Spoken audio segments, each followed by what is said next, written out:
PRD presenta Cultura y Política, Culturítica, Historia, Análisis y Política. Nuestros invitados: Sara Lovera López, periodista, articulista, feminista y defensora de los derechos humanos de las mujeres. Pablo Juárez Ramírez, politólogo, asesor legislativo del Grupo Parlamentario del PRD. Nuestro tema de hoy: la cultura política de las y los trabajadores.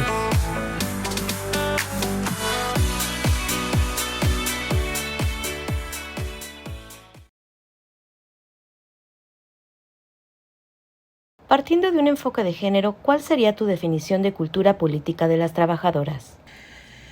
Bueno, en México las mujeres trabajadoras no solo han participado todo el tiempo y desde el siglo XIX, han participado en la cosa pública, fueron fundamentales para los prolegómenos de la Revolución Mexicana.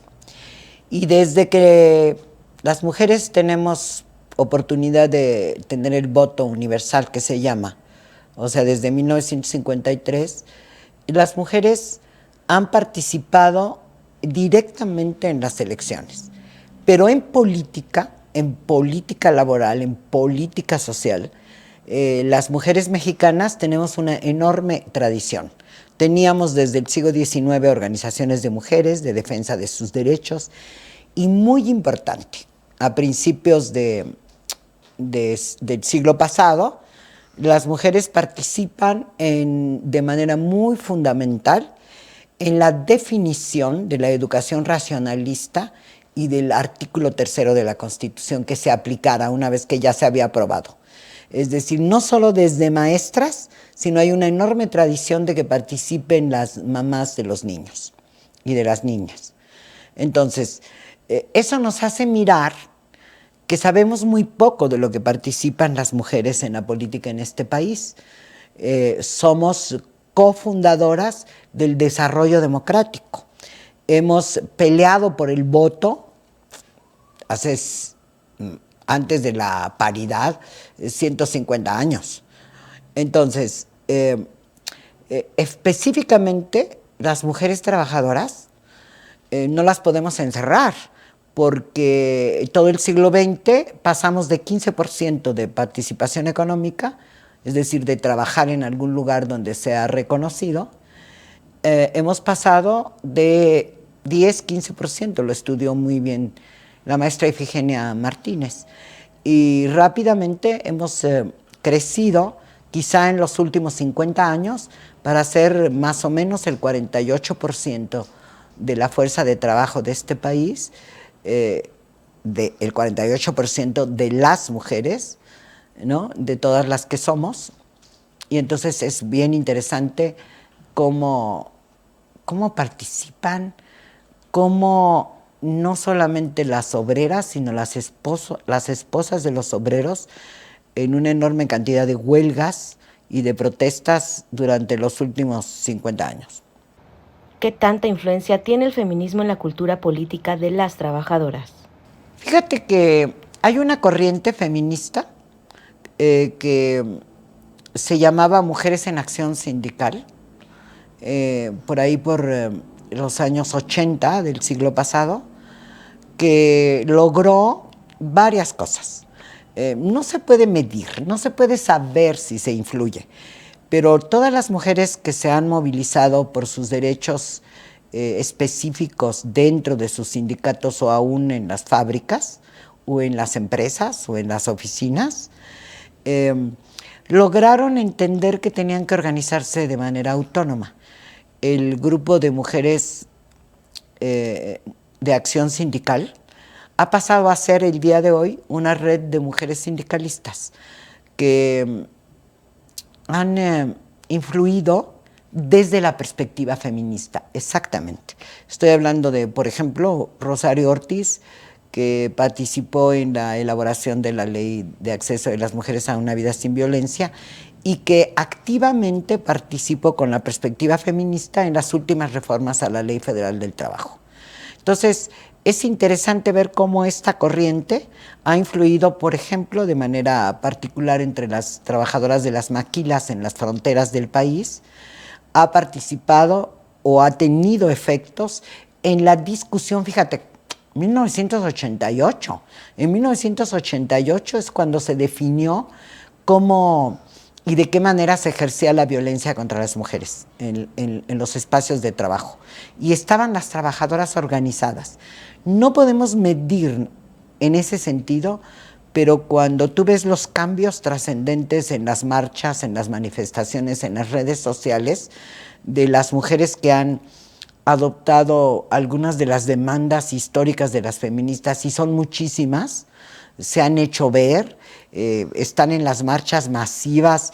De pronto tú ves que en el último pueblo o en la última montaña de este país aparece un banderín verde, ¿verdad? El día del 28 de septiembre, que es el día de la promoción del aborto, por ejemplo, ¿no? Entonces quiere decir que el feminismo ha creado una cultura que no hemos podido medir y que no sabemos. Pero yo creo que eso incluye a las mujeres trabajadoras, por supuesto. ¿La conquista de la paridad en todo ha alcanzado al mundo laboral y sindical? Todavía no. El tema de la paridad en todo va a ser un proceso de cambio gradual. Primero porque, digamos que la paridad llegó muy pronto, aunque estemos cumpliendo 10 años de que se hizo la paridad electoral, solo para las diputadas y las diputadas locales y algunas de los procesos de elección municipal, que tuvo mucha discusión. Esos 10 años, para la participación electoral caminamos muy rápido. Ya están discutiendo en el INE si van a aplicar reglas para aplicar la paridad electoral en 2030 para la presidencia de la República, y en el 21 se consiguió la paridad electoral para la elección de gobernadoras, que fue un gran avance. Pero la paridad en todo tiene que ver con un conocimiento de quienes operan las organizaciones sociales o empresariales o fabriles o sindicales de este país. Creo que va a ser gradual. No es automática. Mucha gente todavía no entiende qué significa la paridad, y muchas mujeres tampoco saben que tienen derecho a la paridad, que es reclamable porque está en la Constitución, la paridad en todo, y todavía nos faltan algunas leyes que armonizar. Y estaba leyendo ayer una información de un análisis que se hizo del bajísimo desempeño de los gobiernos de los estados en promover, por ejemplo, la autonomía económica de las mujeres. O sea, si no promueven la autonomía económica, si no procuran buenos salarios y equivalentes al valor de su trabajo, menos van a propiciar. No tenemos el reglamento como para ver si hay mitad de obreros y mitad de obreras.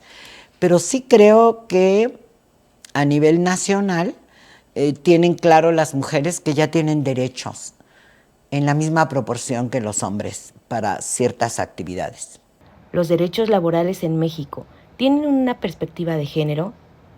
Mira, la última reforma a la Ley Federal del Trabajo, que como comentaba participaron las compañeras de la red de mujeres sindicalistas, introdujo cambios importantes en la legislación laboral.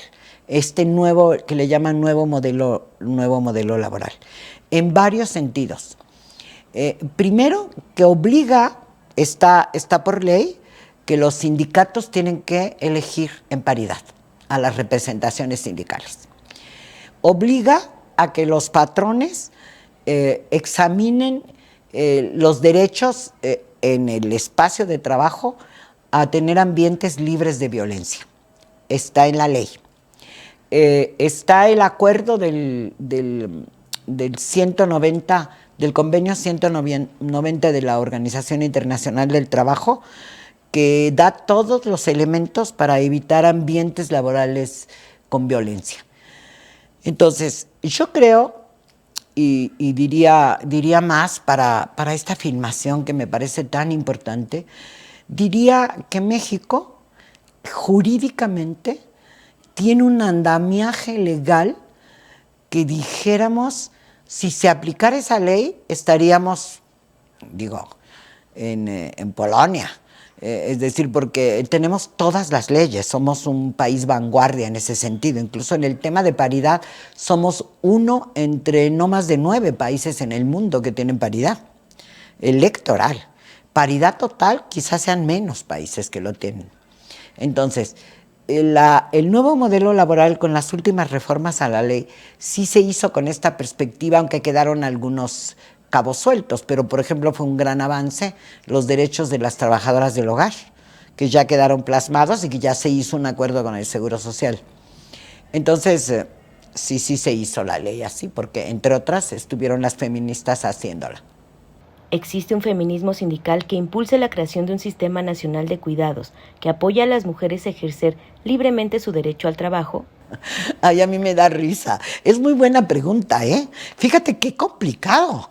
Tiene que ser desde los sindicatos una corriente que fomente o vea lo de los cuidados. La palabra cuidados es una palabra que ha impuesto la Organización la Organización de Naciones Unidas. Como no son las naciones, sino los gobiernos unidos, ellos aplican ciertas cosas que conviene a que se siga sobreviviendo con un sistema capitalista, que se permita la sobrevivencia de un sistema autoritario patriarcal. Y esta palabra en realidad se refiere a un descubrimiento muy importante que hizo Isabel Arguía en los años 50 del siglo pasado y que se refería al trabajo invisible. El trabajo que las mujeres realizaban en sus casas, no solo educando a los niños, sino procurando la comida, la planchada, la limpiada de la casa. Se llamó el trabajo invisible. Eso lo adoptamos las mujeres que venimos de la izquierda. Isabel Arguía influyó para que en la Revolución Cubana se empezara a pensar que no había igualdad porque las mujeres iban a trabajar o eran representantes en las cámaras, si adentro de la casa y de los hogares no había cambios. Bueno, como resulta que el capitalismo está en crisis nuevamente, pues necesita que esos trabajos no le quiten tiempo a los brazos femeninos para ser explotados. Y entonces inventaron esto de cuidados diciendo que es el derecho humano de todas las personas a ser cuidadas. Y han intentado borrar, eliminar a las mujeres. Realmente el trabajo invisible, después lo que se llamó la doble jornada, luego lo que se llamó el trabajo doméstico no remunerado, fue cambiando estructuralmente o conceptualmente de contenido. Entonces yo creo que las mujeres sindicalistas organizadas no han estado discutiendo los cuidados, han estado discutiendo hace más de 100 años el tema de la doble jornada. Por eso las demandas de guarderías, de comedores públicos, de lavanderías sociales, etcétera, porque sí asumían que era su obligación, que era su destino, y lo que querían era, bueno, salir a trabajar fuera de la casa y que tuvieran los elementos que ahora vemos que están en debate. Si tiene que haber guarderías, ¿no? Si es el Estado el que tiene que poner, ya le llaman cuidados, que son asuntos que atendió a cosas específicas. ¿Qué tienen que ver los cuidados? Sí tienen que ver, pero no solamente cuando se habla de los viejitos y las viejitas y las casas de día, ¿no? Eso no le resuelve el problema a las mujeres. ¿Quién los lleva en la mañana y quién los va a recoger en la tarde? En realidad es un poco doble lenguaje, ¿no? Que tiene que ver con la acumulación de capital. Las mujeres producimos por ese trabajo no remunerado como más o menos 24% del Producto Interno Bruto en este momento, ¿no? Entonces yo creo que va a ser un tema de discusión de las mujeres trabajadoras organizadas un poco más adelante. Ahora está mucho en las autoridades y en los gobiernos. Está el famoso Acuerdo de París, que ni siquiera se ha ratificado por México. ¿Qué hacer para acabar con la discriminación, la brecha salarial y la violencia de género en el mundo laboral? Pues tenemos que hacer una revolución cultural. El tema de la discriminación de todas las mujeres no solo en el mundo laboral, es un tema que no ha transitado por un cambio verdadero. Tenemos el andamiaje jurídico, las leyes, tenemos un montón de trabajo. Las feministas hemos difundido la cultura feminista durante 300 años y de manera muy organizada, fundamentalmente desde los años 70 del siglo pasado, y ahora hay personas que piensan que saben de qué están hablando cuando hablan de la condición social de las mujeres. Pues qué bueno, porque eso es parte de la cultura. Es ya un lenguaje que tienen muchas personas, ya es una preocupación que tienen muchos legisladores y legisladoras, está en la conciencia. ¿Y dónde no está? No está en las direcciones sindicales, no está en los sindicatos. El sindicalismo mexicano, sobre todo el de la Revolución Mexicana, que le llaman algunos especialistas, es un sindicalismo que dio lugar al charrismo sindical, que es absolutamente autoritario. Hay una anécdota para saberlo. En la administración pasada, en la época de Peña Nieto, se hicieron efectivas las oficinas de género en las instituciones. Y cuando la señora de género de la Secretaría de Hacienda mandó llamar a los del sindicato para decirle vamos a hacer algunos cambios porque está la oficina, le dijeron, bueno, si usted se mete con este asunto, nosotros hacemos una huelga. Esto te da un panorama tremendo, porque resulta que además las mujeres están como en el 8% de los sindicatos siendo secretarias generales o representando a las mujeres. Entonces, está complicado. ¿Consideras que las trabajadoras se sienten representadas en los partidos políticos? ¿Las mujeres trabajadoras están suficientemente representadas en el poder legislativo? Yo creo que no. Yo creo que no se sienten representadas, porque tenemos más o menos 30 años en que se ha venido a nivel mundial desarticulando la lucha sindical y a los sindicatos. En México ha habido una lucha enorme de lo que se llamó los sindicatos independientes. Y yo diría que intentaron, pero lo que se llama la reestructuración productiva, que pasa por los cambios tecnológicos, hizo que se devalorara el trabajo tradicional, le vamos a llamar, ¿no? El que había. Eso debilitó la vida de los sindicatos. Y peor debilitó a los sindicatos femeninos en la industria del textil, la industria de la alimentación, la industria de la confección, las maestras, por hablar de algo. Entonces, en esa tesitura, como trabajadoras no. Fíjate, con el viejo sistema, con el viejo partido de Estado, el partido de Estado tenía una cuota para los sindicatos, para que hubiera representación en las cámaras. Si ahí hubiera habido mujeres dirigiendo sindicatos o confederaciones, pues hubieran llegado. Bueno, no están suficientemente representadas en general. Y aun cuando estemos en la paridad electoral, el tema es qué clase de mujeres están llegando hoy a las cámaras, ¿no? Con la paridad.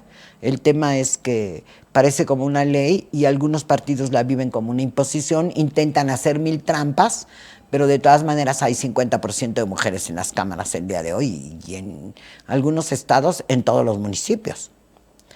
Pero bueno, yo dudaría de que como tales, como trabajadoras, estemos representadas. Ahora, en la última legislatura tuvimos diputadas y senadoras verdaderamente preocupadas. Han hecho el mayor número de reformas interesantes. La mayoría se han quedado en una cámara o en otra. Y dice Patricia Mercado que hay como 14 iniciativas atoradas en la Cámara de Diputados, que ella hizo en el Senado con sus compañeras de un grupo plural donde tuvo una participación activa el PRD. Y por el otro lado, en la Cámara de Diputados, pues se hizo hasta con una perspectiva muy avanzada, casi de trabajadores y de trabajadoras, el sistema de cuidados para que vaya a todos los municipios, y no pasó, se quedó en la Cámara de Diputados, entonces habría que esperar. ¿Qué tanto las mujeres trabajadoras influirán en estas elecciones presidenciales? ¿Se inclinarán por el cambio o por la continuidad? Bueno, la estadística electoral lo que dice es que tenemos como 4 sexenios donde las mujeres inclinan la balanza. Fíjate, yo creo que las cuentas indican que podemos aportar como el 54 o 55% de los votos el 2 de junio. ¿Por dónde van a ir? Pues en la Ciudad de México sí ya hay una encuesta muy clara en que la mayor parte de las mujeres que viven en la Ciudad de México están por el cambio y no por la continuidad. Es muy interesante. No tenemos encuestas de esa naturaleza en todo el país. Solo miden el gusto de la candidatura presidencial o el gusto de la candidatura del Senado de la República, pero no miden cómo están reaccionando las mujeres por otras mujeres, ¿no? Que digamos que estamos viviendo un fenómeno pues al máximo, porque vamos a tener de todas maneras, a menos que pasara algo muy extraño, vamos a tener una mujer presidenta. Y yo creo que sí, las mujeres van a ser la mayoría que lo va a decidir. ¿Cuál es su opinión sobre la situación laboral de las periodistas? ¿Hay paridad de género en los medios de comunicación? La condición de las mujeres en el periodismo, su condición laboral, se ha trastocado en los últimos, 20 años. Cuando empezó la información digital y las redes sociales y el cambio tecnológico en la producción de los medios. Sin embargo, yo diría que sigue habiendo periodismo como el antiguo, como cuando yo empecé hace 56 años. Cómo reportear, cómo investigar, y era un oficio masculino que se fue transformando muy lentamente. Las mujeres irrumpimos hasta los años 80 prácticamente del siglo pasado, o sea, tenemos muy poco. Hay algunas redacciones, sin embargo, con el 90% de mujeres. ¿Y qué pasa con las mujeres? Que sufren y viven la misma discriminación, la misma persecución en relación a su libertad de expresión que los hombres. Porque aquí el tema es cómo se ataca la libertad de expresión que no tiene sexo. No tiene sexo. Es decir, las buenas periodistas son igualmente perseguidas que los buenos periodistas. Entonces, necesitamos las protecciones específicas que necesitan todas las mujeres trabajadoras. Sí necesitamos que nos devuelvan las estancias infantiles, las escuelas de tiempo completo, necesitamos que haya ambientes laborales libres de violencia. Pero los patrones y los autoritarios son iguales en una fábrica que en una redacción. Sin embargo, habría que medir qué pasa, porque ahora casi todas las periodistas trabajamos a distancia. Entonces eso a lo mejor ha disminuido, pero ha disminuido también enormemente los salarios. En general eran muy malos los salarios para los hombres y las mujeres periodistas, los de la base. Hay otro tipo de periodistas que están en otro tabulador, pero la generalidad era muy poco y yo creo que hoy han caído los salarios, definitivamente. Entonces la pelea de las mujeres trabajadoras de la prensa puede ser muy importante para empujar que se beneficien también los trabajadores de la prensa, los hombres.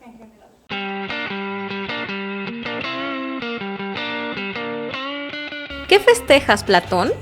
Gaby, estoy realizando una fiesta supervisada para enseñar a la ciudadanía a controlar sus emociones, como digo en mi libro, Las Leyes. Pues en esta fiesta, quien está manejando tus emociones es el dios Baco, porque según veo, a ti ya se te pasaron las cucharadas, ¿eh? Esas son fantasías tuyas, yo estoy bien. No lo creo. A ver, hazme un 4. Estoy bien, yo controlo mis emociones, no el dios Baco, no, ese no. Sí, cómo no. Vamos a hacer una cosa, pregúntame lo que quieras para que vean que estoy bien cuerdo. Pregúntame.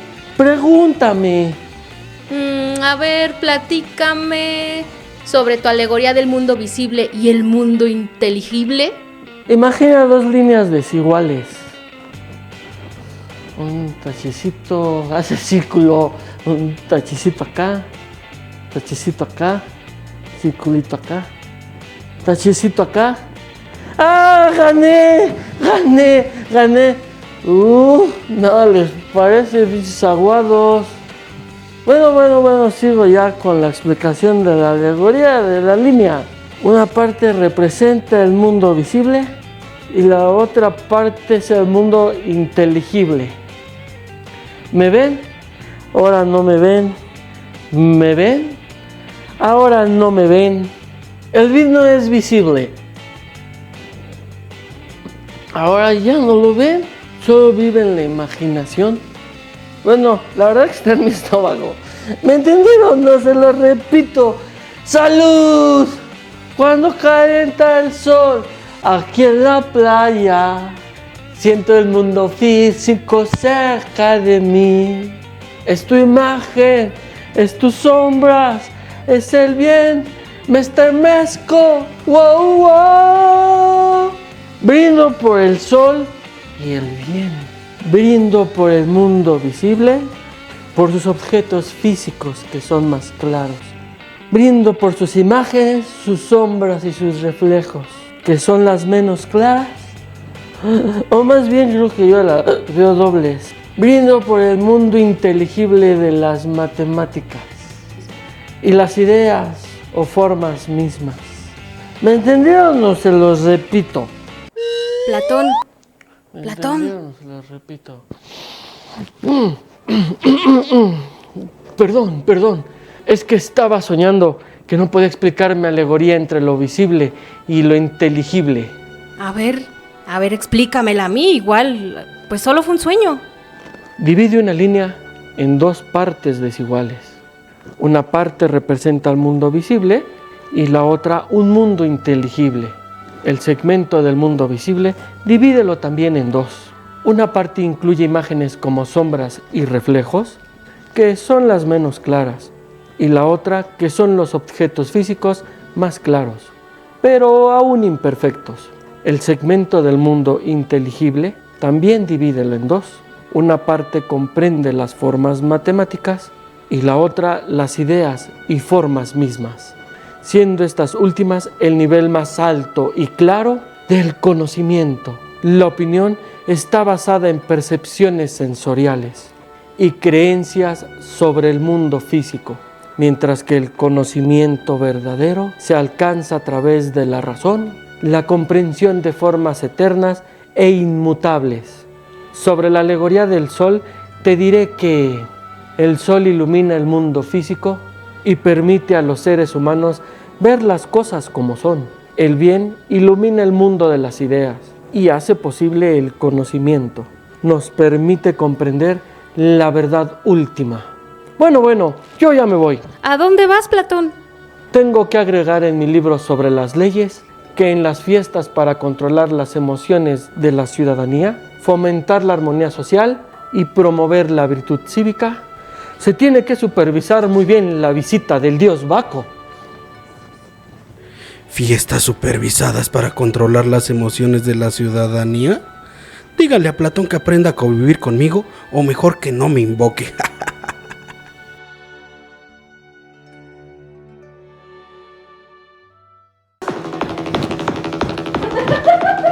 Ya viene el rey.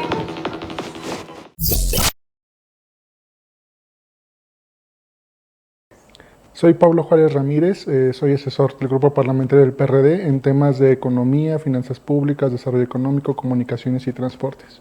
¿Cuál es tu definición de cultura política? Sí, mi definición de cultura política va muy encaminada a lo que los antiguos pensadores tienen de lo que es la política, ¿no? Una parte individual que es la forma, los sentimientos, las emociones que un individuo tiene hacia la sociedad, y la parte colectiva que es cómo la masa en su conjunto se comporta hacia la forma de gobierno y la forma de organización de un pueblo, ¿no? Ya después en los 70s, 60s se empezó a hablar un poco de la cultura política ya como una definición de lo que la cultura de una sociedad hace frente a su forma de organización en el poder.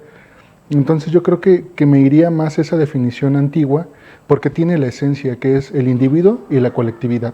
La cultura se forma de esas dos secciones, ¿no? ¿Cuáles serían las características principales de la cultura política de las y los trabajadores mexicanos? La cultura política de las y los trabajadores mexicanos considero que va tomada en cuenta desde la colectividad, desde la formación de sindicatos. Digo, gran parte de la Revolución Mexicana y el artículo 123 que tenemos en la Constitución Política surge de estos movimientos de los trabajadores por exigir sus derechos, ¿no? Entonces venimos de una cultura que se genera a partir del esfuerzo de cada uno por desempeñar de mejor manera su labor, y además el esfuerzo colectivo por obtener sus derechos, los derechos sociales que se han ido rompiendo en los tiempos de autoritarismo, ¿no?, de este país. Considero también que es importante mencionar que dentro de la cultura del trabajador está el tema de los sindicatos, y el sindicato en toda su expresión, ¿no?, tanto las partes buenas como las malas que se han ido detectando, tanto los sindicatos que sí defiendan a los trabajadores como los sindicatos que les denominan charros, que realmente es parte también de la cultura política de nuestro país, ¿no?, la definición de un sindicato charro. Entonces yo creo que la cultura política del trabajador, justo como venía desde el inicio, parte de su individualidad, pero también de la colectividad hacia el reconocimiento de sus derechos y lograr cada vez más tener una mejor condición en su labor diaria, ¿no? ¿Cuáles son las diferencias entre la lucha sindical y la lucha política de las y los trabajadores? Yo creo que podríamos definir una gran diferencia entre ambas cuando la lucha de los trabajadores se ha hecho 100% sindical, cuando su lucha siempre ha sido obtener más derechos, mejorar sus condiciones de trabajo, y eso se ha ido reflejando en movimientos políticos, ¿no? E incluso decía, en la Revolución Mexicana gran parte de lo que se ha ido o de lo que se formó del artículo 123 surge de estos movimientos de los trabajadores para exigir unas mejores condiciones de trabajo, ¿no? Las huelgas de Cananea y de Río Blanco, eso es lo que nos permiten determinar hasta qué punto el trabajador hace de su lucha una lucha laboral, sí, donde mete a la política para obtener los beneficios que busca de esa lucha, ¿no? Entonces consideré que una gran diferencia tiene que ver también entre el individualismo del trabajador y la colectividad que se ve en la parte política.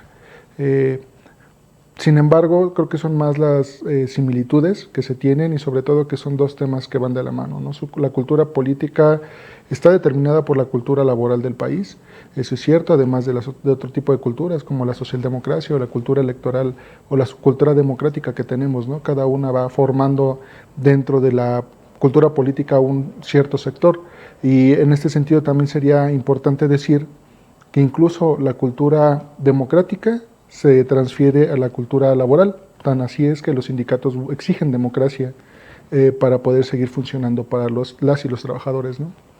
¿Consideras que el neoliberalismo neutralizó la lucha sindical y despolitizó a la clase trabajadora? Yo considero que no. Yo creo que el neoliberalismo lo que ha ocasionado es que se haga una mayor lucha. Justo la cultura política y la cultura laboral surgen de la necesidad de hacer un frente a las dos ramas, ¿no?, el neoliberalismo y el comunismo.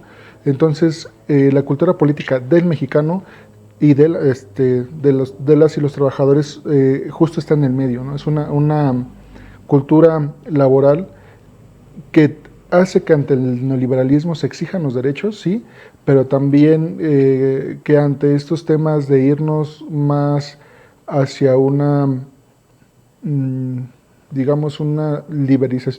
liberalización del trabajo se vaya más a una colectividad, ¿no?, al pensar en cómo vamos a desarrollarnos todos, cómo vamos a tener mejores derechos todos, ¿no? Entonces, creo yo que el neoliberalismo, lejos de despolitizar la parte laboral, lo que hizo fue politizarla más, porque la única forma de exigir tus derechos frente al neoliberalismo es mediante la colectividad, ¿no? ¿Cómo calificas el nivel de cultura política de las y los trabajadores? Mira, hay unas encuestas que hace el INEGI sobre la percepción de la seguridad, sobre la percepción y la opinión pública del gobierno, y considero que los números que manejan son muy buenos, ¿no? O sea, la mayoría de las personas tienen una opinión, sea buena o sea mala, de las instituciones de gobierno, tienen una opinión, sea buena o sea mala, de su trabajo, de los impuestos, del sistema político que tenemos, incluso de la misma democracia y de las instituciones democráticas que se han ido conformando. Y eso te permite ver que no existe una apatía como tal, ¿no? O sea, que sí hay una cultura política que nos permite entender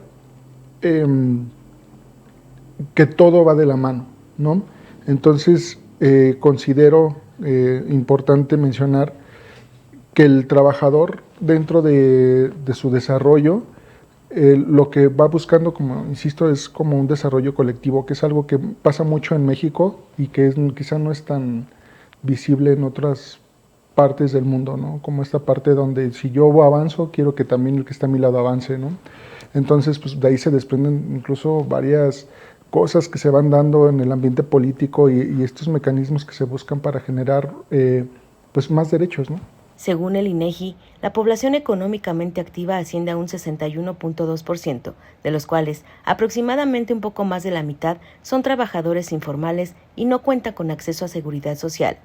¿Piensan igual, políticamente hablando, los trabajadores formales que los informales y los jornaleros?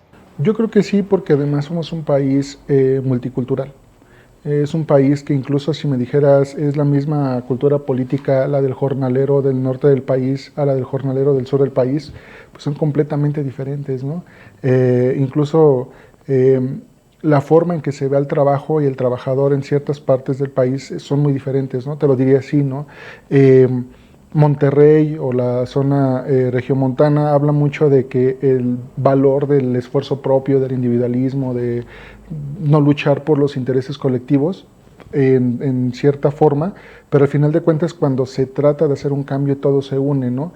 Y son más como individualistas, entonces es una cultura, pero si te vas a otras partes del país como la Ciudad de México, o sea, aquí vemos que literal estás en el metro, se llena y dicen quiénes son los que tienen que llegar primero al trabajo, pues que se vayan ellos, ¿no? Entonces justo es esta parte donde yo diría que al ser un país multicultural, pues obviamente las culturas de los trabajadores y de los jornaleros pues van a ser muy distintas, ¿no? Y pensando de los trabajadores formales e informales, considero que una gran diferencia en la cultura es la forma en cómo ven a su trabajo, ¿no? O sea, un informal nunca te va a decir mi horario es de 8 horas, ¿no? O sea, saco lo de mi día, lo que necesito para vivir y si puedo sacar un poco más, está bien, si no, no. Y el trabajador formal casi siempre busca el cubrir su horario, ¿no?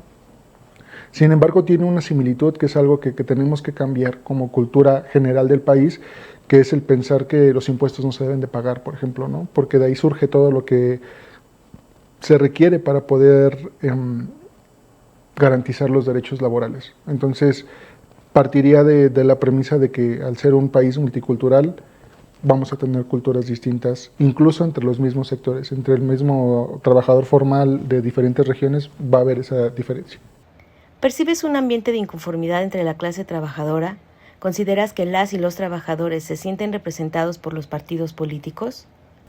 Sí percibo un hartazgo de las y los trabajadores del país, y es un hartazgo que se ocasiona mucho por políticas públicas que van encaminadas a un tema electoral, ¿no? Y creo que de ahí parte todo. Porque si bien se ha buscado ha buscado este actual gobierno y los gobiernos anteriores que los que ganan menos puedan ganar más, teniendo un mejor salario mínimo, elevándolo, pues la verdad es que la clase media no ha ido avanzando conforme ha ido avanzando los ingresos, ¿no? Entonces hay personas que se consideraban en la clase media porque ganaban cierto sueldo, que ahorita que se está acercando los sueldos mínimos, pues realmente se quedan estancados, ¿no? Entonces esa es una parte del hartazgo. Otra parte es que no hay la condición mínima necesaria para trabajar en paz. Pues estamos hablando que incluso de ese mismo hartazgo surgen reformas laborales que son necesarias como la ley silla o como las 40 horas o como la posibilidad de poder aspirar a tener un lugar donde vivir cerca de donde trabajas, por ejemplo, ¿no? Para mejorar las condiciones de vida de las y los trabajadores. Entonces, sí creo que hay un hartazgo, creo que también hay digamos una forma de verlo sería que no hay tanta comunicación entre los partidos y los trabajadores, y por lo tanto no se comunican qué es lo que está luchando cada quien, sino que quizá pone algo en la mesa un sector y una parte del sector la abraza pero otra no, ¿no? Por ejemplo las 40 horas. Las 40 horas, pues obviamente los que trabajan 48 horas están de cine, necesitamos 2 días de descanso. Y entonces viene la otra parte de las personas que trabajan solamente de lunes a viernes o que solamente trabajan 40 horas que dicen, bueno, ¿eso en qué me va a afectar? Pues entonces si les van a dar a ellos 40, mídenme 32, ¿no? Entonces creo yo que gran parte de ese proceso va encaminado a pensar en que sí debe de haber una forma de que este colectivo logre su cometido y usar a los partidos políticos como se deben de usar, porque al final de cuentas son y se deben a las y los ciudadanos que a la vez son las y los trabajadores del país. ¿Qué tanto la clase trabajadora influirá en estas elecciones presidenciales? ¿Se inclinarán por el cambio o por la continuidad? Mira, tú diste un dato muy bueno. 65% de la población es económicamente activa. El 60% de las y los ciudadanos son los que salen a votar, ¿no? De los 98 millones de personas que podrían votar, entre un 60 y un 70% votan en una elección presidencial. Eso quiere decir que la mayoría de los votos van a venir de personas que trabajan. Una gran parte de personas que reciben programas sociales, pero que además de que reciben programas sociales también trabajan. Yo creo que va a ser importante la definición, yo creo que va a ser muy importante lo que los partidos políticos ofrezcan a cada uno de los sectores laborales y si esos sectores se sienten escuchados y se sienten comprometidos con dar ese voto a alguien que ofreció un cambio, que ofreció una reforma, que ofreció una mejor calidad de vida, ¿no? Entonces, si lo pensamos así, generalmente ocurre que cuando no se cumplen ciertos compromisos, quien sea el votante y sobre todo si son votantes trabajadores, pues van a cambiar su voto. ¿Por qué? Porque no se cumplieron las expectativas de ese gobierno y generalmente ese es el tipo de cambio, ¿no? Vemos que también los jóvenes que van a ingresar a la parte laboral, pues también tienen esta idea de vamos a mejorar las condiciones y a lo mejor es necesario un cambio de rumbo porque lo que se pensó que era bueno no funcionó tal cual como se tenía que hacer, ¿no? Entonces, yo sí creo que las y los trabajadores van a tener mucho peso en la decisión electoral de este año y yo creo que sí va a ser un decantamiento hacia el cambio, porque insisto, las condiciones laborales lejos de mejorarse se han ido empeorando, aún así con el incremento a los salarios mínimos, porque el incremento a los salarios mínimos también nos ha llevado a una inflación que no fue controlada y que las personas, a pesar de que ganan más, siguen gastando más, ¿no? Entonces la calidad de vida no mejoró. PRD presenta Cultura y Política, Culturítica, Historia, Análisis y Política. Nuestros invitados: Sara Lovera López, periodista, articulista, feminista y defensora de los derechos humanos de las mujeres. Pablo Juárez Ramírez, politólogo, asesor legislativo del Grupo Parlamentario del PRD. Nuestro tema de hoy: la cultura política de las y los trabajadores.